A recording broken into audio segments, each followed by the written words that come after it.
I've failed 7 Propfirm challenges before finally getting funded.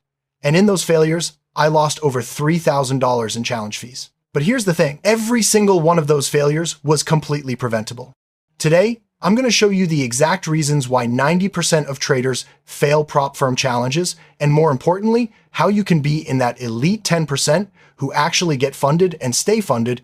If you're serious about becoming a funded trader, smash that subscribe button because we're about to break down the brutal truth that most gurus won't tell you. First, let me paint the real picture. Prop firms aren't in the business of just giving away money. They're running a business model where challenge fees are a massive part of their revenue. Think about it. If you pay $300 for a challenge and fail, that's pure profit for them. 100 traders times $300 equals $30,000 in fees. If 90 fail and 10 pass, the firm keeps $27,000. The 10 who pass need to be profitable enough to justify their payouts. This doesn't mean prop firms are scams. The good ones genuinely want successful traders because that's how they scale. But they've designed these challenges to filter out undisciplined traders. And here's the kicker. Most traders fail not because they can't trade, but because they can't follow rules under pressure. Let's talk about the number one reason traders fail challenges, overtrading. And I'm not just talking about taking too many trades. I'm talking about the psychological trap that makes you feel like you need to be in the market constantly. Overtrading comes in 2 forms. First, there's frequency overtrading, taking 10, 15, 20 trades a day when your strategy only gives you 2 to 3 quality setups. Second, there's size overtrading, risking too much on trades that don't meet your criteria. Why do we overtrade in challenges? 3 main reasons. First, time pressure. You've got 30 days or whatever the time frame is, and every day that passes without hitting the target feels like wasted money. Second, you've paid for the challenge. There's this psychological need to get your money's worth by being active. But in trading, doing nothing is often the best action. Third, boredom and impatience. You're staring at charts for hours, your finger is hovering over that buy button, and you convince yourself that a mediocre setup is actually good enough. Here's how to beat overtrading. Set hard limits. I now have a maximum of 4 trades per day rule, no exceptions. Even if I see what looks like a 5th good setup, I don't take it. This keeps me selective. Track your best trades. Look back at your last 50 trades and identify which ones made you the most money. I guarantee they weren't the ones you forced or took out of boredom, except that some days are 0 trade days. In my last successful challenge, I had 8 days out of 30 where I took 0 trades. And guess what? I still hit the profit target with 5 days to spare. Revenge trading happens because of loss aversion. Psychologically, losses hurt about twice as much as gains feel good. When you take a loss, especially a stupid one, your brain goes into panic mode. You need to get it back immediately. The challenge environment makes this worse. You're paying for this challenge, the clock is ticking, and every loss feels magnified. In a live account, you might take a loss and walk away. In a challenge, you feel like you can't afford to walk away. Take a loss, feel angry, frustrated, need to win it back now. Take impulsive trade. Another loss or break even, emotions intensify, increase risk. Frequency, blow the account.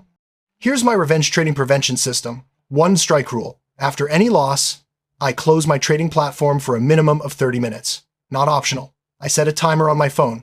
This breaks the emotional cycle. Daily loss limit. I have a hard stop at 2% daily loss. If I'm down 2% in a day, I'm done. Challenge over for that day. This has saved me multiple times. Pre-trade checklist. Before every trade, I have a physical checklist I go through. One of the questions is, am I trading to make money or to feel better? If it's the latter, I don't take the trade. The 24-hour rule. If I have a really bad loss, I don't trade the next day at all. I review what happened, journal about it, and come back fresh the day after. Your challenge gives you 30 days. You don't need to use all of them. This is the one that sneaks up on traders. You can be up 8% in your challenge, feeling great, and then boom, you hit max drawdown and fail instantly. It doesn't matter that you're profitable overall. Let me make sure everyone understands this. Most prop firms have 2 rules, a profit target and a max drawdown limit. For example, you might need to make 10% profit, but you can't lose more than 5% from your starting balance or from your highest point. This is crucial. There are 2 types. Static drawdown. You can't lose more than 5% from your starting balance. Simple. Trailing drawdown. Your max drawdown follows your highest balance. This is the killer.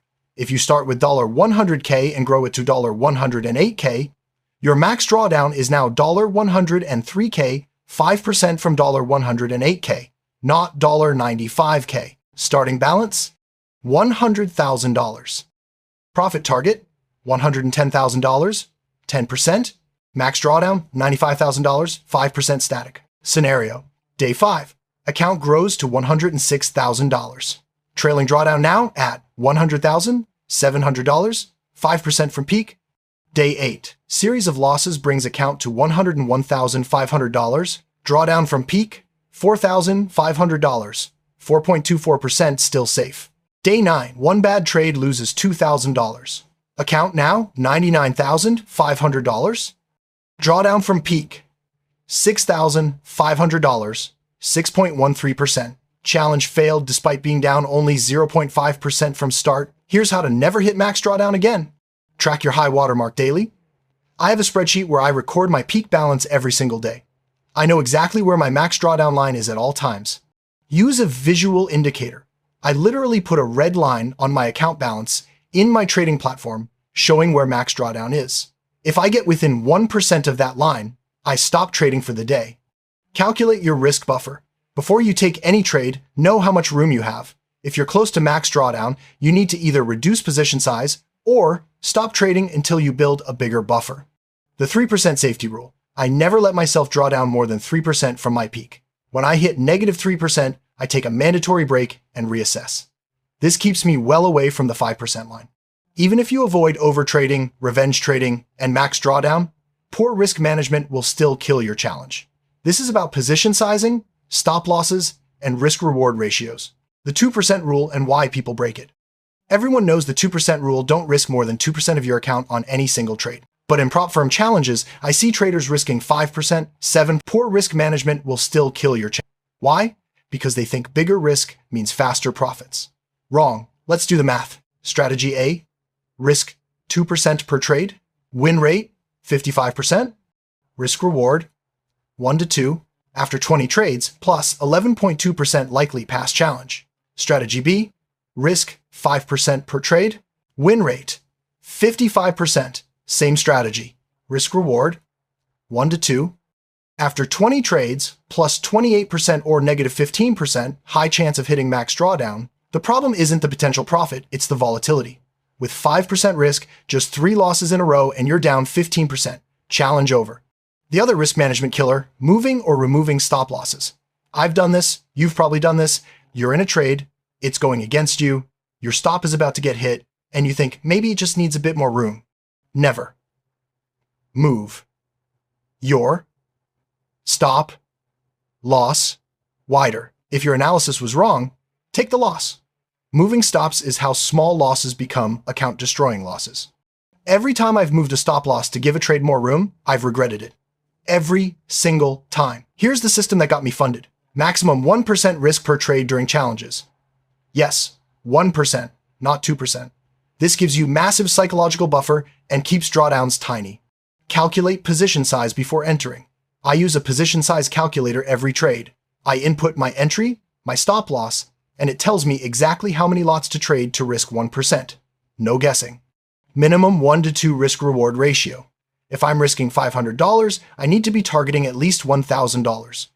This means I can win 40% of trades and still be profitable. Never risk more than 3% total on correlated trades. If I'm long Euro USD and long GBP USD, those are correlated.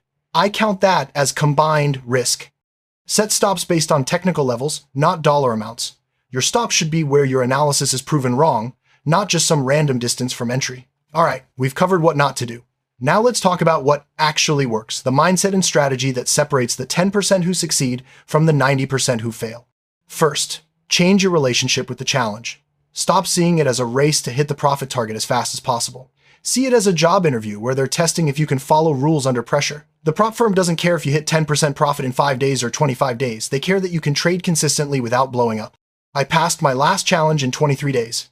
I wasn't trying to be fast, I was trying to be consistent. Second, accept that passing the challenge is harder than trading a live account. This sounds backwards, but it's true. In a live account, you can take a week off if you're not feeling it. In a challenge, the clock is ticking and that creates pressure. Acknowledge this pressure exists and plan for it. Here's the exact framework I now use for every Propfirm challenge. Week 1, conservative mode. Risk 0.5% per trade maximum. Only take A+ setups. Goal: don't lose. Forget profit target. Target: end week, slightly positive or break even. Week 2 to 3, rhythm mode. Risk 1% per trade. Take A and A+ setups. Focus on consistency. Target: build steady progress toward profit target. Week 4, assessment mode. If close to target, maintain 1% risk, be selective. If far from target, reassess if challenge is savable. Never increase risk above 5%, regardless of situation. I'd rather fail a challenge taking proper risk than pass once by gambling and never be able to replicate it. My daily routine during challenges: pre-market 30 minutes. Review yesterday's trades. Check high watermark and drawdown buffer. Identify maximum 3 setups I'm watching. Set maximum trade limit for the day. During market trading hours, only take pre-identified setups. Use 30-minute rule after any loss. Stop at daily loss limit 2%. Stop at daily trade limit 4 trades. Post-market 15 minutes. Journal all trades. Update spreadsheet with peak balance. Note emotional state. Plan for tomorrow. This routine removes decision-making during trading hours. You're just executing a plan. Look, passing Propfirm challenges isn't about being the best trader in the world.